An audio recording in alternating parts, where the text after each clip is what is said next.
राधे राधे मित्रों। तो मित्रों, आप लोग राधा कृष्ण के अपकमिंग एपिसोड में देखेंगे कि तो मित्रों, वीडियो में आगे बताने से पहले अगर आप हमारे चैनल पे नए हैं तो चैनल को कर लीजिए सब्सक्राइब और बेल आइकन को ऑल पे करके प्रेस कर दीजिएगा, जिससे कि हमारी नई वीडियो का नोटिफिकेशन आपको मिल जाए। तो होता यूँ है कि राधा वापस जा रही होती हैं और तभी देखती हैं कि उनकी चुनरी दब जाती है कृष्ण के हाथ से, और फिर कहती हैं कि राधा पकड़े रहो मेरी चुनरी, वैसे तो मुझे शीघ्र ही जाना था किंतु अब नहीं जा पा रही। और आगे राधा कहती हैं, देखो मुझे तुम्हें देखने का एक सुंदर अवसर भी मिल रहा है, तो क्यों ना लाभ उठाऊं मैं इसका। और फिर राधा कृष्ण को देखते देखते उनको निंद्रा आ जाती है और वो राधा वहीं पूरी रात लेट जाती हैं और सो जाती हैं, और पूरी रात्रि ऐसे ही निकल जाती है। और फिर दिन होता है, राधा वहाँ से चली जाती हैं, और फिर तभी कृष्ण आंखें खोलते हैं और कहते हैं कि रात भर मैं तुम्हारे साथ आंख मिचोली खिलता रहा राधा।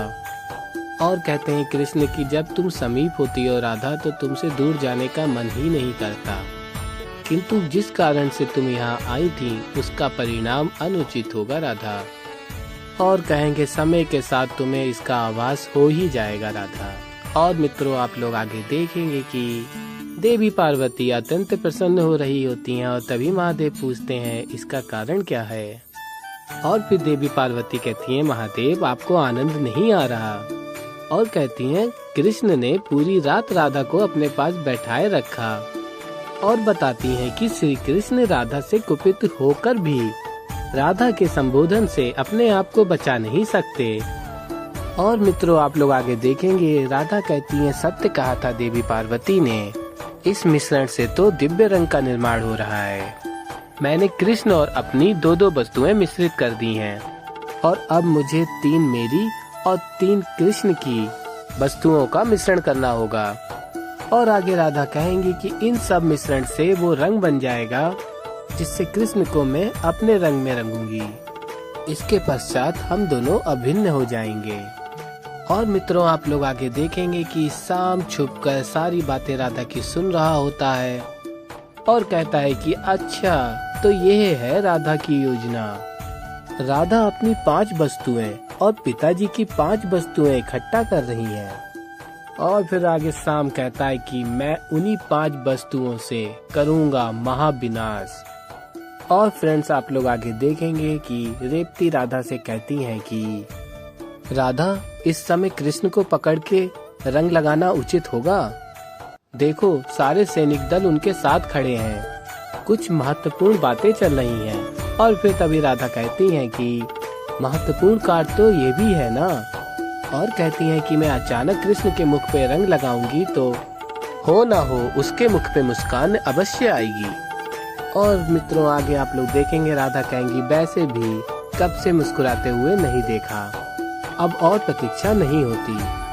और फिर मित्रों, आप लोग आगे देखेंगे राधा हाथ में रंग लेके कृष्ण के पास जाती हैं, और तभी कृष्ण कहते हैं कि मैंने कितनी बार कहा है तुमसे राधा, ये सब मत करो, मुझे रंग मत लगाओ। और तभी राधा कहती हैं कि किसी को भी रंग लगाओ वो तो यही कहता है, मैं रुकने वाली थोड़ी ना हूँ।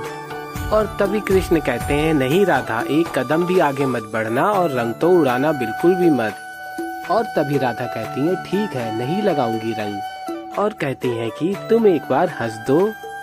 और फिर मित्रों, आप लोग देखेंगे तभी श्री कृष्ण कहेंगे, ये सब नहीं होगा राधा, तुम यहाँ से चली जाओ। और तभी राधा कहती है, नहीं मैं यहाँ से नहीं जाऊंगी, देखती हूँ आज क्या होता है। और फिर कृष्ण कहते हैं कि मैं तुमसे पहले ही कह रहा हूँ, इसका परिणाम उचित नहीं होगा। और मित्रों, आप लोग आगे देखेंगे राधा कहेंगी कृष्ण से कि देखो कितना आनंद ले रहे हैं सब होली का। और फिर श्री कृष्ण कहते हैं, मैं तब से कुछ कहने का प्रयास कर रहा हूँ, किसी कारण कर रहा हूँ, कोई समझना ही नहीं चाहता। और आगे कहते हैं, जो उत्साह में देख रहा हूँ इस बार होली पर, लग रहा है मुझे कुछ नियम बनाने पड़ेंगे। और फिर तभी राधा कहती है, वाह वाह, अब तुम होली पर भी नियम बनाओगे। और आगे राधा कहती है, जहाँ नियम होते हैं वहाँ होली नहीं होती कृष्ण। और कहती हैं कि मैं तो तुम्हें हंसाकर रहूंगी।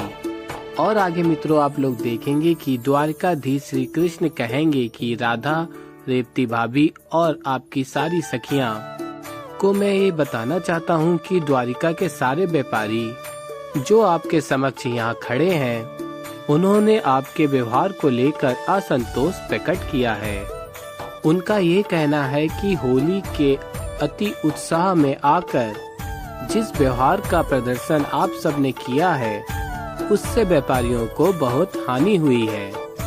और तभी राधा कहती हैं कि आपने व्यापारियों का तो असंतोष समझ लिया, और आगे कहती हैं किंतु हम भी व्यापारियों से असंतुष्ट हैं द्वारिकाधीश, तो आप जानना नहीं चाहेंगे।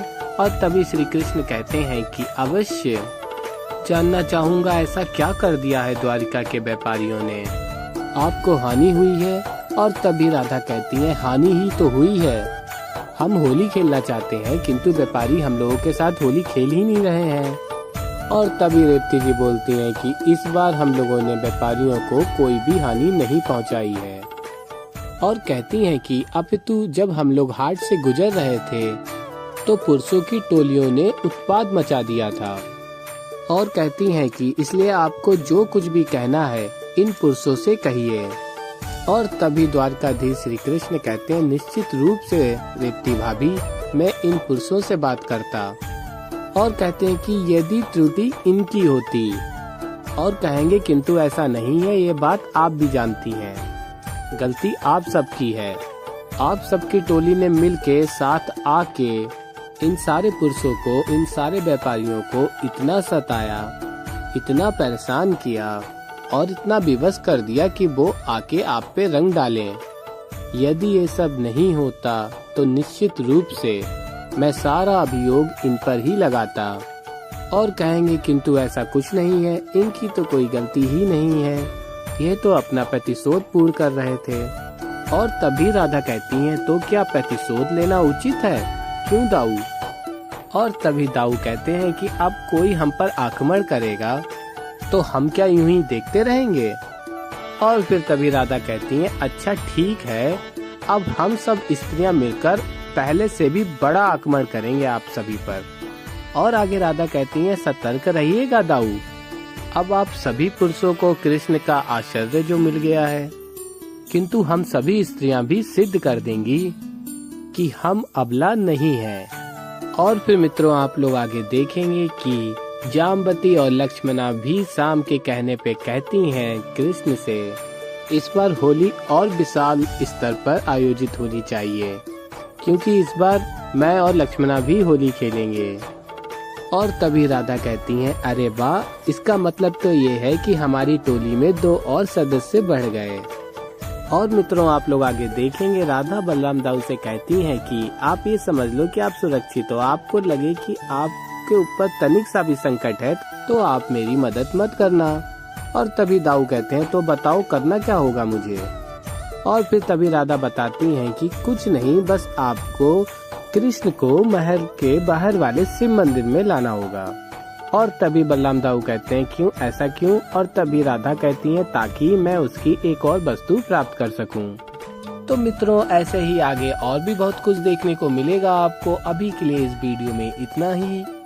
वीडियो पसंद आई हो आपको तो वीडियो को कर दीजिए लाइक, और अभी तक आप लोगों ने हमारे चैनल को नहीं किया सब्सक्राइब तो सब्सक्राइब कर लीजिए। मैं मिलता हूँ जल्दी एक नई वीडियो के साथ, तब तक के लिए राधे राधे।